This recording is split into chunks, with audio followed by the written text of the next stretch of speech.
সকাল আমার প্রিয় বন্ধুরা, আশা করছি তোমরা যে যেখানে আছো সকলে ভালো আছো, সুস্থ আছো। বীরভূম জেলার ছোট্ট একটি গ্রাম থেকে আমি দৈবকী তোমাদের সকলকে জানাই আমার ব্লগ চ্যানেলে অনেক অনেক স্বাগত, অনেক অনেক ভালোবাসা। আজকে কিন্তু ভোর ভোরই ঘুম থেকে উঠেছি, আর ভোরবেলা ঘুম থেকে উঠে ঘরের যে বাকি কাজগুলো আছে সেগুলো আমি করে নিয়েছি, সেগুলো তোমাদের সাথে শেয়ার করলাম না। তো যাই হোক, এখন আমি উনুন শালের কাজগুলো এক এক করে নেব। প্রথমেই তো দেখলে টিনটা লাগানো ছিল, সরিয়ে দিলাম আর পর্দাটাকে জড়ো করে রেখে দিলাম। তারপর সেই যে কালকে যে ঘুঁটেগুলো উনুনে শোকাতে দিয়েছিলাম, তো সেই ঘুঁটেগুলো শুকিয়ে গেছে, তাই একটা বস্তার মধ্যে ভরে রেখে দিলাম। তারপর দেখো একটা বাটি নিয়ে চলে এলাম উনুনের ছাইগুলো তুলে নেওয়ার জন্য। উনুনের ছাইগুলো তুলেই আমি স্নান করে চলে এসেছিলাম। তারপরে দেখো ঠাকুর সেবা দিয়ে রান্না বসিয়ে দিয়েছি, আর আজকে সকাল সকালই রান্না করে নিচ্ছি। কারণ জানো, আজকে আমি আর রুদ্র বাবা খুব খুশি, কারণ আজকে আমরা একটু বাজারে যাব আর ননদকে কিছু দেওয়ার আছে। তো তোমরা ফুল ব্লগটি দেখতে থাকো, আমরা বাজারে গিয়ে কি নিয়ে আসছি, কি কেনাকাটা করছি, তাহলে বুঝতে পারবে। তো যাই হোক, চলো এখন আমি রান্নাবান্নাটা তাড়াতাড়ি করে সেরে নিই।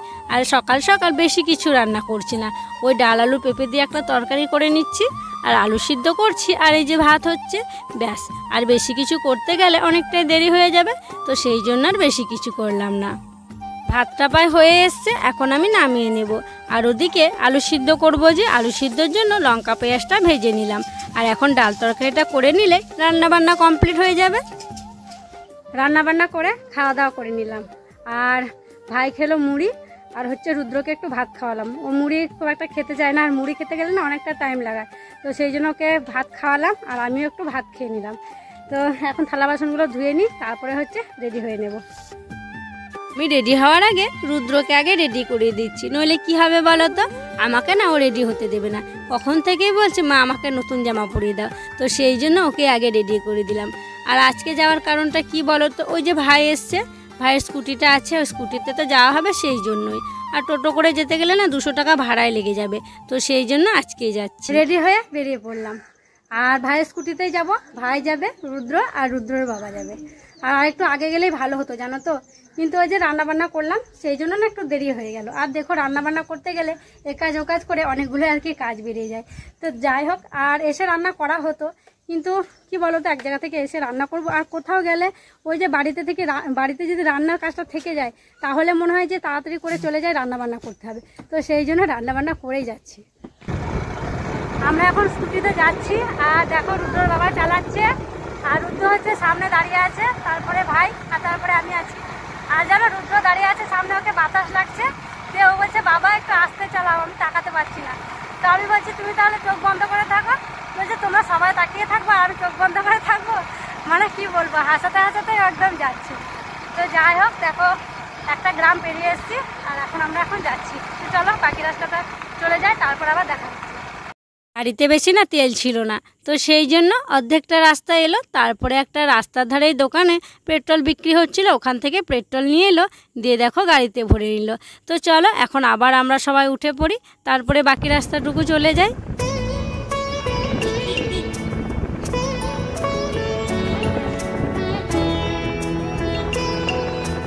তো দেখো বন্ধুরা, অনেক চিন্তা ভাবনা করে চলে এসেছি শাড়ির হাটে। আর দেখো এখানে কি সুন্দর সুন্দর শাড়ি, আর এখানে শুধু শাড়িই নয়, অনেক রকমের পোশাক কিন্তু পাওয়া যায়, আর সব জিনিস একদম চোখ ধাঁধানো, মানে চোখ সরাতেই পারছি না, যেদিকেই তাকাচ্ছি সুন্দর সুন্দর শাড়ি ব্লাউজ ঝুলছে।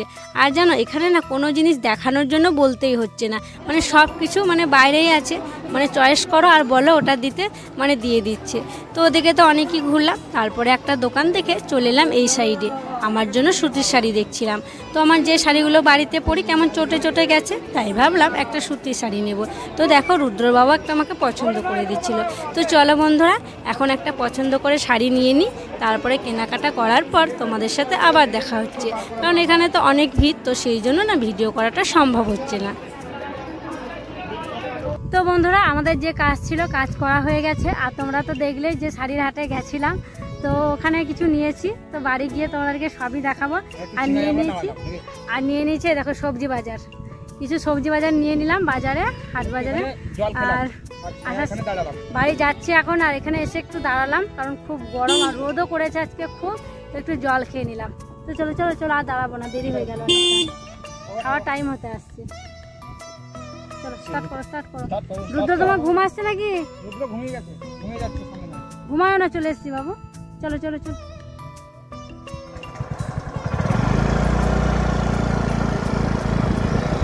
বাড়ি চলে এসেছি, আর আগে তো সকালে রান্না করেছিলাম, তেমন কিছু রান্না করা হয়নি। তো সেই জন্য বাড়ি আসার পর রুদ্রবাকে বললাম ডিম এনে দাও, তো ডিম নিয়ে এলো, এখন ডিমের আমলেট করে দেবো। তো গরম গরম ডিমের আমলেটটা করি, তারপর খাওয়া দাওয়া শুরু করবো। আর বেলা তো হয়ে গেছে অনেকটা, ভাত খাওয়ার বেলা হয়ে গেছে, এখন দুপুর 2টো বেজে গেছে। তো তাড়াতাড়ি বড়াগুলো করে নিই, তারপর খেয়ে নেবো। আমাদের আসতে তো অনেকটাই দেরি হয়ে গেছে, 2টো বেজে গেছে। এসে দেখছি শাশুড়ি মা এখনও খাওয়া দাওয়া করেনি, আর শ্বশুরমশাই 3টে ডিম এনে রেখেছে বড়া করার জন্য। তাই দেখো এসে আর দেরি না করেই কাপড়টা ছেড়েই ডিমের বড়াগুলো করতে শুরু করলাম। আর কি নিয়ে এসেছি দিদির জন্য আমার জন্য সেটা তো তোমাদেরকে এখন দেখানো হলো না, খাওয়া দাওয়া করে নিয়ে বিকেলবেলা তোমাদেরকে দেখাবো। গরম গরম ডিমের বড়া করে দেখো খেতে দিয়ে দিয়েছি। আর এদিকে বাবার খাওয়া হয়ে গেছে, আর ওই দেখো রুদ্রসোনাকে খেতে দিয়েছিলাম, ও তো ভালো করে খাইনি। ওকে না খাইয়ে দিলে ভালো করে খায়, আর না খাইয়ে দিলে ওই যে একটু একটু খায় বলে নিজে থেকে খেতে দিই না, জানো তো। তো যাই হোক দেখো রুদ্রর বাবা আর ভাই খেয়ে নিচ্ছে এখন, তারপরে আমি আর দিদি খেয়ে নেব। তো বন্ধুরা আমরা তো বাজারে গেছিলাম, আর বাজার থেকে কি নিয়ে এসেছি তোমাদেরকে তো দেখানোই হয়নি। তাই দেখো বিকেলবেলায় ছাদে চলে এসেছি দেখানোর জন্য যে কি নিয়ে এসেছি। আর নিচে অন্ধকার, কারেন্ট চলে গেছে, সেই জন্য আরোই ছাদে এসেছি। তো এই দেখো আমরা তো শাড়ির হাটে গেছিলাম, তো বাজারে গিয়ে 2টো শাড়ি নিয়ে এসেছি। তো দেখাই তোমাদেরকে শাড়ি দুটো, তো তোমরা দেখে বলো শাড়ি দুটো কেমন হয়েছে। এই শাড়িটা হচ্ছে আমি দিদির জন্য নিয়েছি, এই দেখো এই শাড়িটা দিদির জন্য নিয়েছি। দিদি কেমন লাগছে বলো? ভালো লাগছে? দেখি দিদি গায়ে দিয়ে কেমন মানাবে দিদিকে। দিদি তো পরিষ্কার, আমার থেকেও পরিষ্কার, দিদি যাই পরবে তাই ভালো লাগবে। আর এই কালারের শাড়িও নেই আমার, এই দেখো এটা হচ্ছে আঁচল, এই যে ক্যাটলগ। দিদির জন্য এই শাড়িটা নিয়েছি, আমি জানি দিদি এরকম কালারের নেই, তো সেই জন্য আর কি ওইটা বেশি করেই নিয়েছি। আর সেটা সম্ভব হয়েছে শুধুমাত্র তোমাদের জন্য। সত্যি মানে আমার এত বছর বিয়ে হয়েছে, ননদকে না কোনোদিন কিছু দিতেই পারিনি, ও ভাই হিসাবে দিদিকে কোনোদিন কিছু দিতেই পারিনি। তো তোমাদের ভালোবাসায় আজ ইউটিউবের টাকায় দেখো ননদের জন্য একটা শাড়ি কিনে দিতে পারলাম। তোমরা না থাকলে কোনোদিনই সেটা সম্ভব হতো না। আবারও তোমাদের সকলকে জানাই অসংখ্য অসংখ্য ধন্যবাদ আমার পাশে থাকার জন্য আর আমাকে সাপোর্ট করার জন্য। আর এই দেখো এই শাড়িটা হচ্ছে আমার জন্য নিয়েছি, কেমন হয়েছে তোমরা কিন্তু অবশ্যই জানাবে। আর এখন আপাতত কিছু নিইনি, তো বাজারে গেছিলাম বলে এই 2টো শাড়ি আমার খুবই পছন্দ হয়েছিল, তাই এই দুটোকেই নিয়ে নিয়েছি। আর এই যে এটা হচ্ছে আঁচল, ফুলে একটু ভালো করে দেখতে হবে।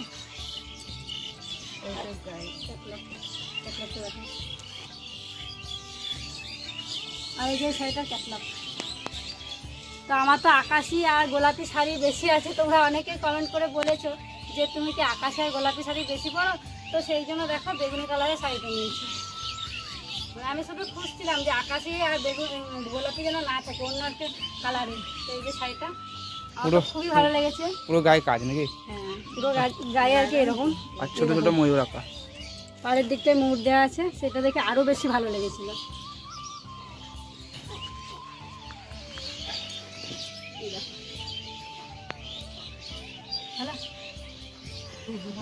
দিদিটা আর এই কালারের শাড়ি নাই,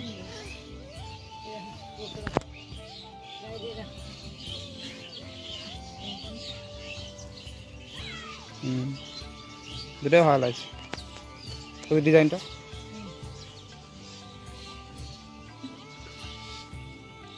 এটা খুব একটা ডিপ গোল্ডেনের মধ্যে ডিজাইনটা লয় লাই, তাই এটা কিন্তু সবকিছুতেই পরা যাবে।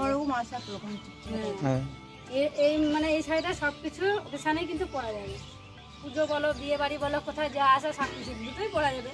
খুব বেশি এও না ভারীও না পাতলার মধ্যে, মানে খুবই ভালো লেগেছে আমার, দুটোই খুব পছন্দ হয়েছে। মানে উল্টো পাল্টা করে পরা যাবে আর কি। এটা তো আমার প্রথমে পছন্দ হয়েছে, চোখে ধরেছিল যে এই কালারে আমার আছে বলে নিইনি, তো আমি বলছি যে দিদির জন্য দৈবকীর পছন্দ ওইটা ছিল। হ্যাঁ পাল্টাপাল্টি করে পড়া হবে, কোনোদিন হয়তো আমি ওইটা পরবো দিদি এটা পরবো, এরকম হয়, আমরা পড়ি পাল্টাপাল্টি করে আমরা পড়ি, আলাদা আলাদা কালার নেই তো যে ও আমার পরে আমি ওর পরি। এই যে ব্লাউজ পিস আছে, ওটারও আছে ব্লাউজ পিস, ব্লাউজ পিসটা খুব সুন্দর লাগছে তাই না, বডিতেই আছে। এটা দেখিয়ে দে, এটাই প্লেন হবে, কেননা এটা তো গায়ে ধরি আছে তো।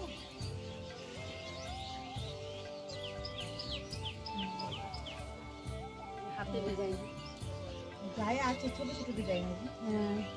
হ্যাঁ এই কালারের তো সেজন্য বোঝা যায় না, ছোট ছোট ডিজাইন আছে। আর জানো বন্ধুরা, শাড়িটা না দিদির খুব পছন্দ হয়েছে আর আমিও খুব খুশি হয়েছি। তো একটুখানি তো খুলেছিলাম, তাই ভাবলাম গোটা শাড়িটা খুলেই দেখে নিই, তাই দুটো শাড়িকে ভালো করে দেখে নিলাম। তারপরে দেখো দুজনে দুটো শাড়ি ভাঁজ করে নিচ্ছি। আর হ্যাঁ গো বন্ধুরা, সত্যি কোনো দিনও ভাবতে পারিনি যে আমি দিদিকে কোনো দিন কিছু দিতে পাবো। তো সত্যি আমার একটা স্বপ্ন পূরণ হলো বলতে পারো। আর রুদ্র বাবারও একটা ইচ্ছে ছিল কিছু দেওয়ার, কিন্তু দিতে পারতো না, তাই দুজনের স্বপ্নটাই কিন্তু পূরণ হলো।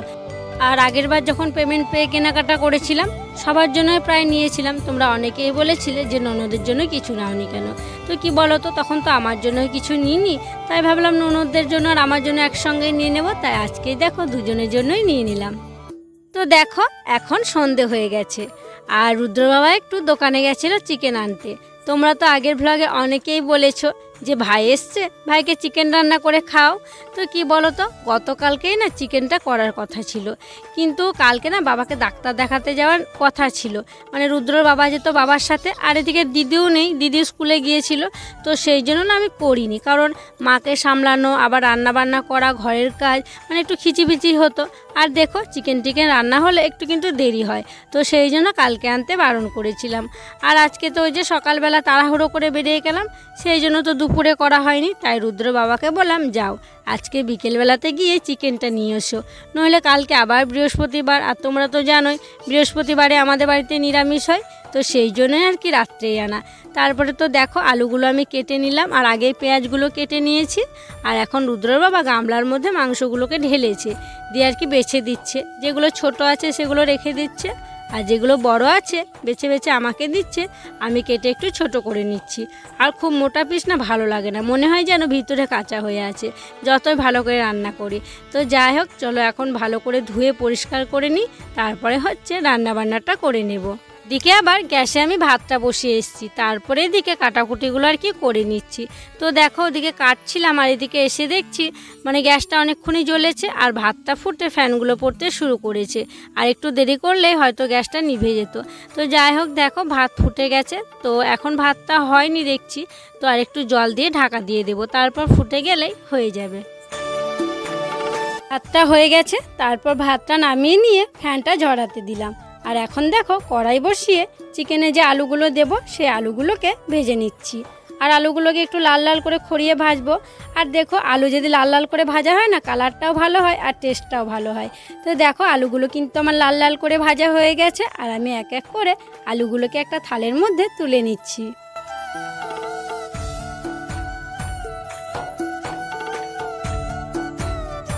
আলুগুলো ভেজে নেওয়ার পর ওই কড়াইতে দিয়ে দিলাম সামান্য চিনি, তারপরে দেখো দিয়ে দিলাম গোটা গরম মশলা, তারপরে দিলাম তেজপাতা। আর এখন দেখো পেঁয়াজ কুচি দিয়ে দিচ্ছি। আর এখানে আমি মোটা মোটা সাইজে দুটো পেঁয়াজ কেটে রেখেছিলাম। এখন পেঁয়াজটাকে ভালো করে লাল লাল করে ভেজে নেব। পেঁয়াজটা আমার ভালোভাবে ভাজা হয়ে গেছে, এখন দিয়ে দিলাম মশলা বাটা। এখানে আমি সব কিছু একসঙ্গে পেস্ট করে রেখেছিলাম, আদা রসুন লঙ্কা পেঁয়াজ জিরে ধনে, তো একসঙ্গে বেটে নিয়ে আলাদাভাবে আর বাটি না। মশলাটা দেওয়ার পর দিয়ে দিলাম টমেটো কুচি, বাজার থেকে তো টমেটো নিয়ে এসেছিলাম তাই টমেটো একটা দিলাম। তারপরে দেখো দিয়ে দিচ্ছি হলুদ, তারপরে দিয়ে দেবো লবণ। আর টমেটো দেওয়ার পর হলুদ লবণ দিলে টমেটোটা মানে তাড়াতাড়ি হেজে যায়, তাই না? তো এখন ভালো করে মশলাটাকে কষিয়ে নেব। মশলাটা ভালো করে কষানোর পর চিকেন দিয়ে দিয়েছিলাম। আর এখন দেখো চিকেনটাও আমার খুব ভালোভাবে কিন্তু কষানো হয়ে গেছে, আর খুব সুন্দর কিন্তু সেন্টও বেরিয়েছে।